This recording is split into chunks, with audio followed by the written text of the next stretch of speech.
नमस्कार, मैं हूं नीरज प्रियदर्शी और आप देख रहे हैं पीपीएम टाइम्स बिहार।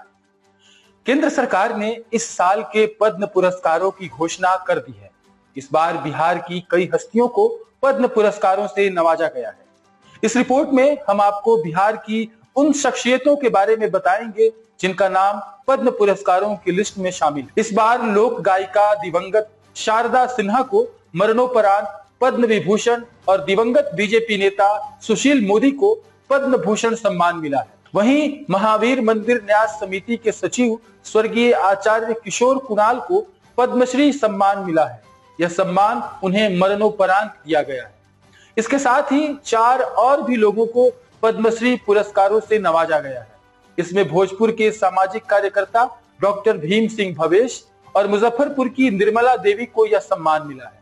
इसके अलावा श्री विजय नित्यानंद सुरेश्वर जी महाराज और किडनी रोग विशेषज्ञ डॉक्टर हेमंत कुमार को भी पद्मश्री पुरस्कार दिए गए हैं। नई आशा फाउंडेशन के माध्यम से पिछले 22 वर्षों से मुसहर समुदाय के उत्थान के लिए काम करने के लिए भीम सिंह भवेश को पद्मश्री से सम्मानित किया गया है, जिसने एक पूरे पत्रकारीय जगत में नई आशा फाउंडेशन के माध्यम से पिछले 22 वर्षों से मुसहर समुदाय के उत्थान के लिए काम करने के लिए भीम सिंह भवेश को पद्मश्री से सम्मानित किया जा रहा है।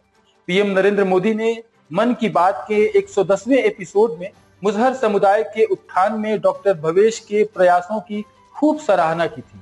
वहीं निर्मला देवी को पारंपरिक कढ़ाई के लिए पद्मश्री से सम्मानित किया जा रहा है। अब आइए जानते हैं इन सभी हस्तियों के बारे में और इनकी उपलब्धियों के बारे में। पहला नाम है सुशील मोदी का। 1992-93 में पटना विश्वविद्यालय के ठीक सामने वाली सड़क रमना रोड पर बम के धमाके और गोलियों के चलने की आवाज आई। सब जगह अफरा तफरी मच गई। लोग घटनास्थल पर पहुंचे तो पता लगा वहां किसी व्यापारी की हत्या कर दी गई थी। उनके परिजनों से मिलने सुशील कुमार मोदी पीले रंग की वेस्पा 150 स्कूटर से उस इलाके से जा रहे थे। तभी अपराधियों ने पहले बम से हमला किया, फिर गोलियों की बौछार कर दी। उनके साथ उनके बॉडीगार्ड एक रिवॉल्वर लिए पीछे की सीट पर बैठा था। हालांकि इस घटना में सुशील कुमार मोदी को गोली नहीं लगी, लेकिन बम के 2-4 स्प्लिंटर उन्हें लगे थे, जिससे वो घायल हो गए थे। इसके अलावा भी उन पर कई बार जानलेवा हमले किए गए, लाठी डंडों से पिटाई भी की गई, लेकिन सुशील कुमार मोदी ने राष्ट्रीय जनता दल और लालू यादव की सरकार के खिलाफ अपनी लड़ाई मरते दम तक जारी रखी थी। और यही कारण है कि केंद्र सरकार ने इस साल उन्हें पद्म विभूषण से नवाजा है। इन पुरस्कारों की लिस्ट में दूसरा नाम है प्रख्यात गायिका शारदा सिन्हा का, जिनका निधन भी हाल ही में हुआ। शारदा जी की शादी हुई, वह घर से विदा होने वाली थी, गाड़ी तक आ गई। पिता ने कहा, एक गीत सुना कर जाओ। दुल्हन बनी शारदा जी वापस घर में लौटी। आंगन में परिवार के लोग बैठे। शारदा जी ने गाना शुरू किया, समदौन और उदासी दोनों मिलाकर। आंगन में बैठे परिवारजन का बिछोह राग के संग आंसू बनकर निकलते रहे। शारदा जी आखिर में विदा हुई। शारदा सिन्हा एक बार बिहार के भ्रष्ट सिस्टम की शिकार हो गई। कला संस्कृति विभाग में कार्यक्रम देने के बदले शारदा सिन्हा से अफसरों ने कमीशन की मांग कर दी। उन्हें कमीशन देने से इनकार कर दिया। लोगों ने पूछा तो कहा कि मैं पैसा देकर कार्यक्रम नहीं ले सकती। उस समय विनय बिहारी कला संस्कृति विभाग के मंत्री थे।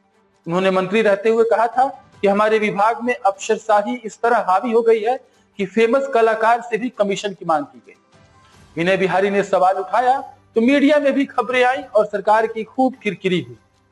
शारदा सिन्हा एक बार बिहार के भ्रष्ट सिस्टम की इस तरह से शिकार हो गई और उन्हें कमीशन की मांग की गई उनसे, फिर भी उन्होंने इनकार कर दिया था। लेकिन उस वक्त के जो मंत्री थे विनय बिहारी कला संस्कृति विभाग के, उन्होंने उनके इस मसले को, उनकी इस समस्या को सामने रखा और बाद में फिर मीडिया में जब खबरें आई और ये जो मुद्दा था वो सुर्खियों में बना, तब उसके बाद से विनय बिहारी के सवाल उठाने के बाद से वो उस समय मामला दबा और फिर बाद में शारदा जी से कमीशन की मांग नहीं हुई और उन्होंने फिर अपना कार्यक्रम किया। पुरस्कारों की लिस्ट में तीसरा नाम है भीम सिंह भवेश का, जिन्हें पद्मश्री पुरस्कार मिला है। भोजपुर के समाज सेवी डॉक्टर भीम सिंह भवेश ने करीब 8000 से ज्यादा मुसहर समुदाय के बच्चों का सरकारी स्कूलों में नामांकन करवाया और उन लोगों के लिए एक लाइब्रेरी भी खोली।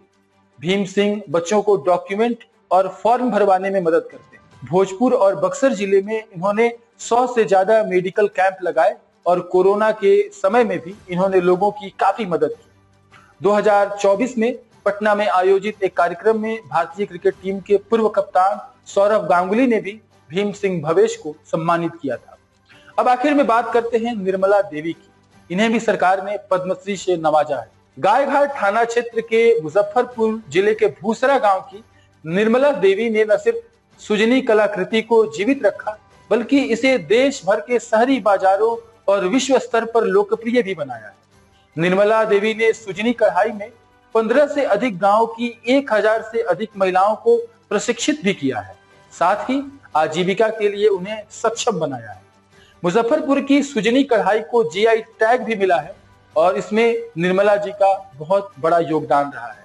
निर्मला जी सुजनी कला की एम्बेसडर भी हैं। सुजनी कढ़ाई का इस्तेमाल रजाई या बिस्तर के बिछावन के रूप में किया जाता है। सुजनी कढ़ाई का इस्तेमाल साड़ियों, शॉल, कुर्ता और कुशन पर भी किया जाता है। इन सभी लोगों को जिन्हें केंद्र सरकार ने पद्म पुरस्कारों से नवाजा है, उन्हें बिहार के मुख्यमंत्री नीतीश कुमार ने बधाई दी। सीएम नीतीश कुमार ने बिहार को किला स्वर्गीय शारदा सिन्हा को कला के क्षेत्र में पद्म विभूषण, स्वर्गीय सुशील कुमार मोदी को लोक कार्य के क्षेत्र में पद्म भूषण और आचार्य किशोर कुणाल को सिविल सेवा के क्षेत्र में पद्मश्री से सम्मानित करने की घोषणा पर खुशी जताई है। साथ ही भीम सिंह भवेश को समाज सेवा के क्षेत्र में, डॉक्टर हेमंत कुमार को मेडिसिन के क्षेत्र में, निर्मला देवी को कला के क्षेत्र में और विजय नित्यानंद सूरीश्वर जी महाराज को अध्यात्मवाद के क्षेत्र में पद्मश्री से सम्मानित किए जाने पर मुख्यमंत्री नीतीश कुमार ने इन सबों को बधाई दी। आप देखते रहे पीपीएम टाइम्स बिहार और झारखंड की दूसरी और भी खबरें लेकर होंगे आपसे हम रूबरू। तब तक के लिए दीजिए इजाजत। शुक्रिया।